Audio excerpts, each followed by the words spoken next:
तो हाँ करने लगे, नहीं तो अपन ने आंदोलन शुरू किया। 2018 में सरकार बनी कांग्रेस की, दिसंबर 2018 में लास्ट में जाते जाते बनी सरकार, और अपन ने तो उनको 6 महीने का मौका भी नहीं दिया कि मैं तुमको 6 महीने का मौका दियो। 2019 में आंदोलन शुरू कर दिया अप्रैल से। तो कहते साहब ये संयुक्त मोर्चा तो कांग्रेस के प्रति नरम रुख रखता है, ऐसा गुमराह करने की कोशिश करते। ये हितेश मिश्रा रहता ज्यादा जानता है कि उनके संपर्क से ज्यादा रहा है किसी जमाने में, जिसको पता है। तो ये गुमराह करने की कोशिश करते हैं।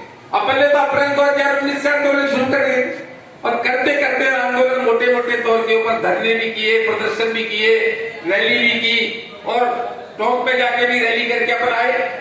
सचिन पायलट ने जाकर के याद दिलाने के लिए, विरोध करने की याद दिलाने के लिए आपने वायदा किया था अपना पूरा करो।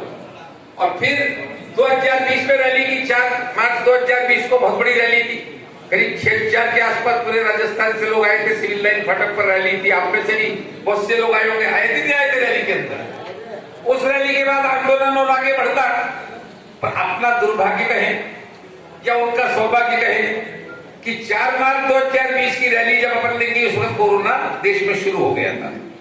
और फिर 20 मार्च से तो या जो भी तारीख रही हो, 20-21 मार्च से, वो तो कोरोना शुरू होकर लॉकडाउन की स्थितियां बन गई, और पौने 2 साल का पीरियड ये कोरोना का बीत गया मोटा मोटा तौर के ऊपर।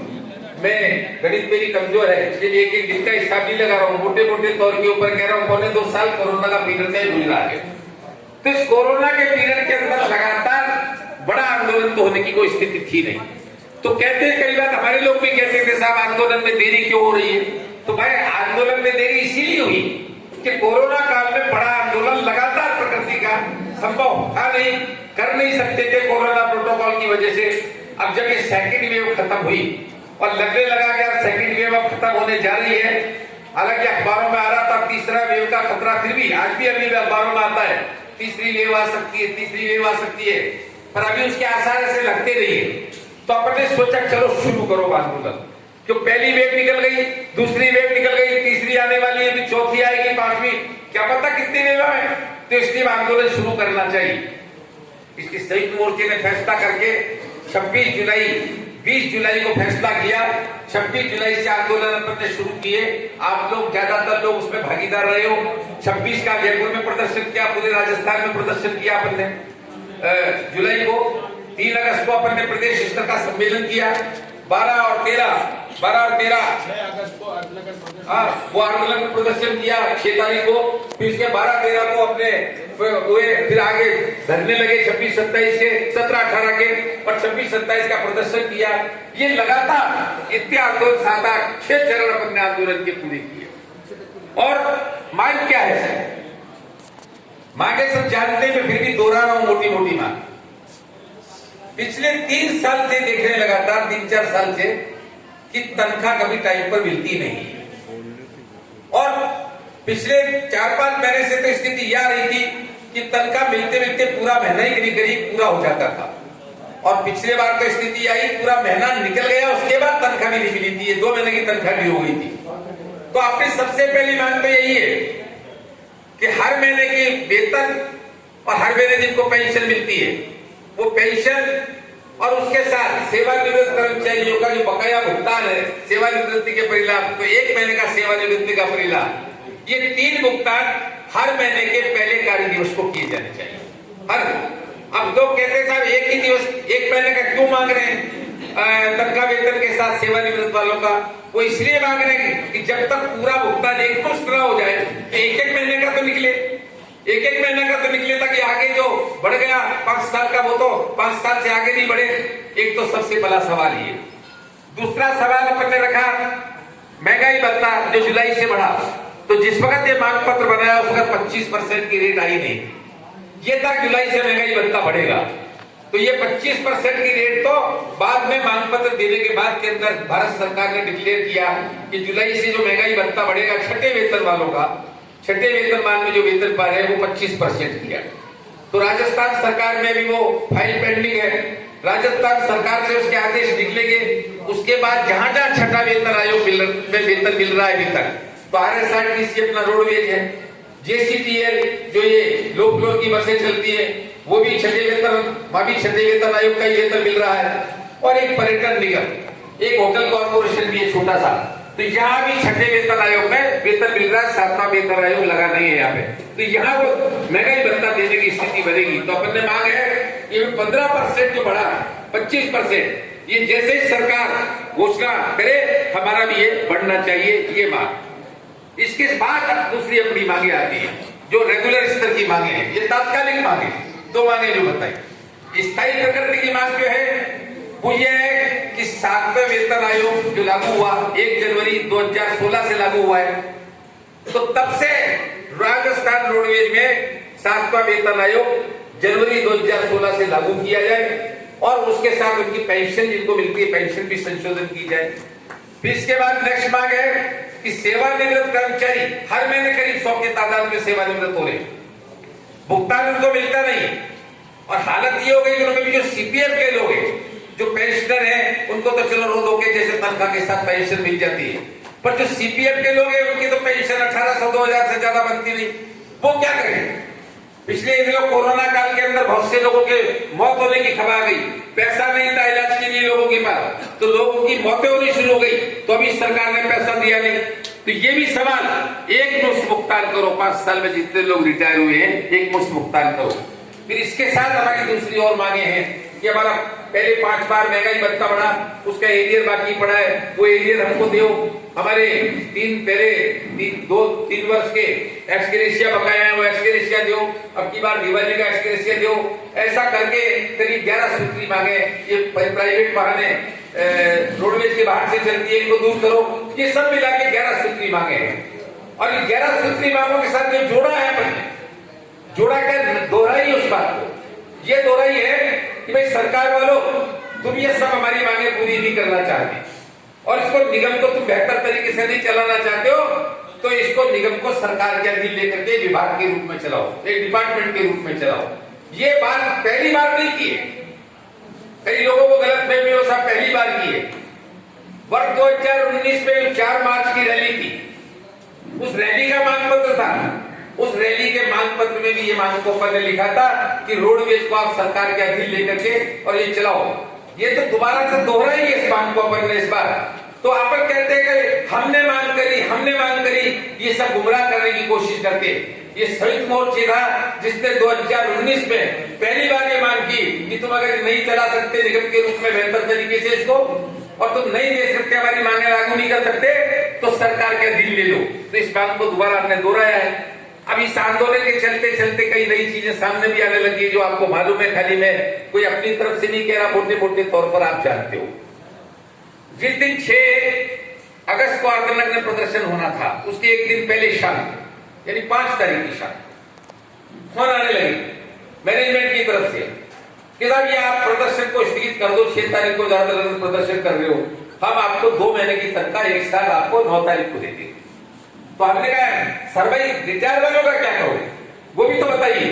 बोला उसके लिए पैसा नहीं है। तो हमने कहा ये प्रदर्शन स्थगित नहीं होगा, क्यों? ये आंदोलन अकेले सेवारत कर्मचारियों का नहीं, ये आंदोलन सेवारत और सेवानिवृत्त दोनों मिलकर इस आंदोलन को लड़ रहे हैं। संयुक्त मोर्चे में भी सेवानिवृत्त कर्मचारियों के संगठन इसके अंदर शामिल है और सबसे ज्यादा मजबूती से तो हमारी एसोसिएशन इसके अंदर शामिल है। कल्याण समिति उतनी मजबूत नहीं है, आप लोगों ने देखा होगा प्रदर्शन वगैरह में, ये बहुत ताकतवर है। तो इनकी बात को हम कैसे छोड़ते? तो सब दूसरे दिन आके मिली। तो एफए मैडम ने दूसरे दिन 9:30 बजे की मीटिंग बुलाई। हम लोग गए, संयुक्त मोर्चे के लोग 7 लोग हम लोग थे।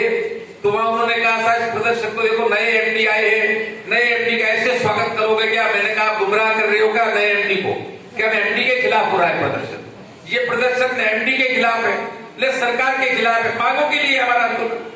अब एमडी नया है तो इसमें क्या करें?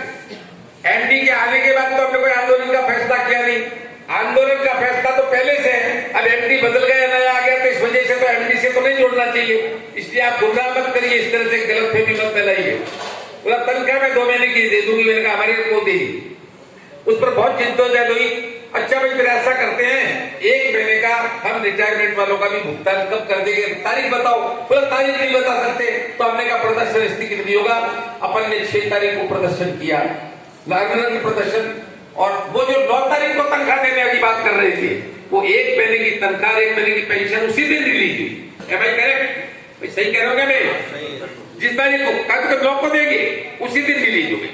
उसके बाद फिर आगे का प्रदर्शन जब हुआ 17-18 का था, तो 17-18 के प्रदर्शन पे दूसरी तरह की तनख्वाह पेंशन जो बाकी थी जुलाई की, वो जिस दिन प्रदर्शन था 17 तारीख को, उस दिन वो रिलीज हुई।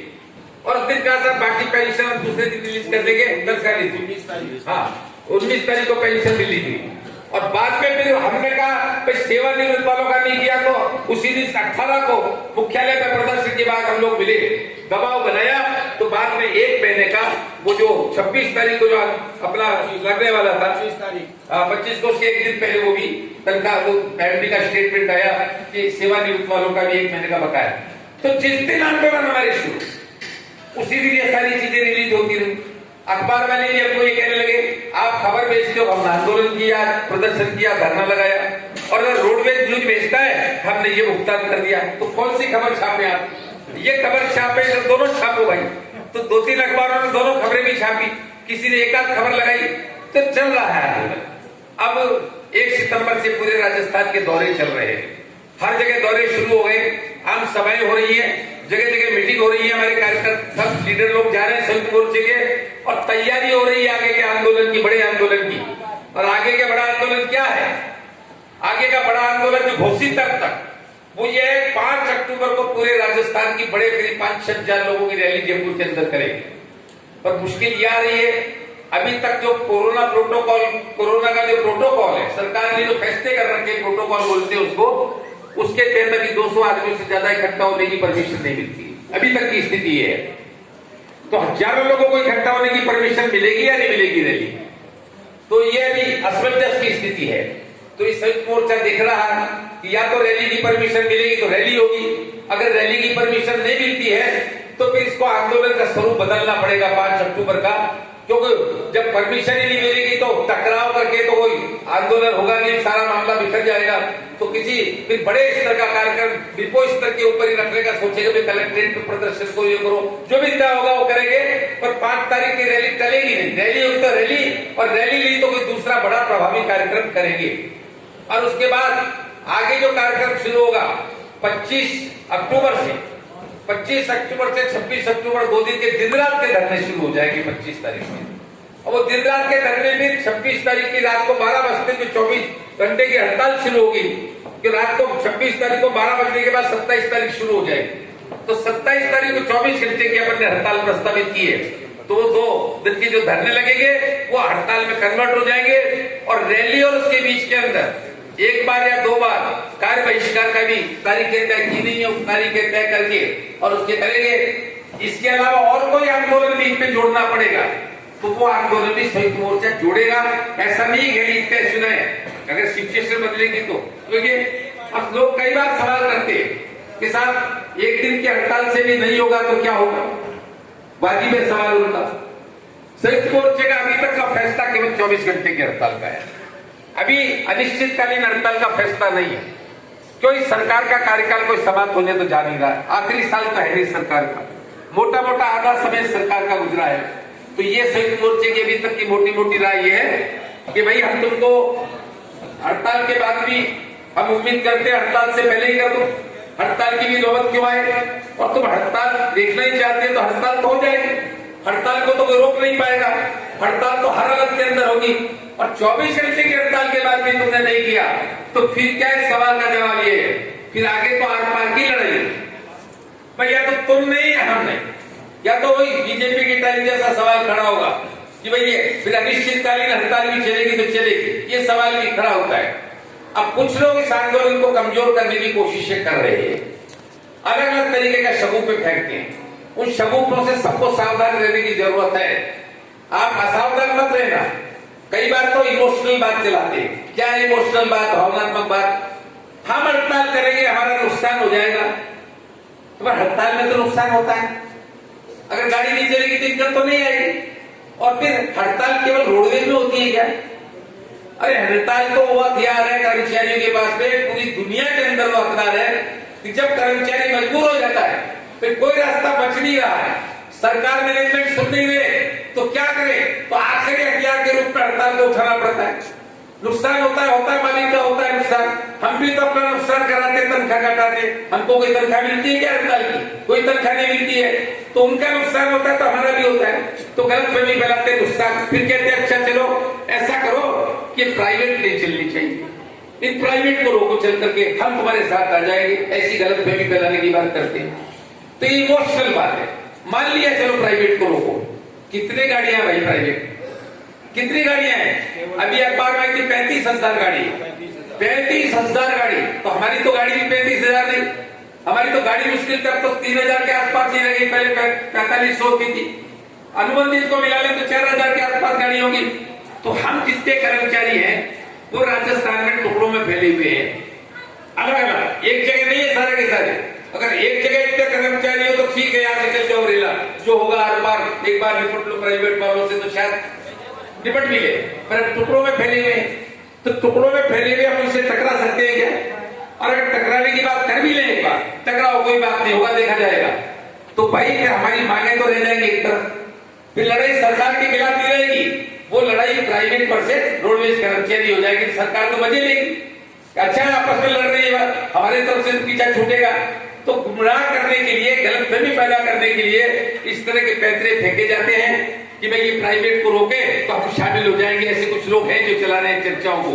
तो आपको सबको सावधान रहना है, इस गलतफहमी में नहीं आना है कि प्राइवेट, कई बार चलो चलो चलो प्राइवेट को रोक लेते और लोग कहते हैं हाँ चलो, ऐसी गलतफहमी में फंसना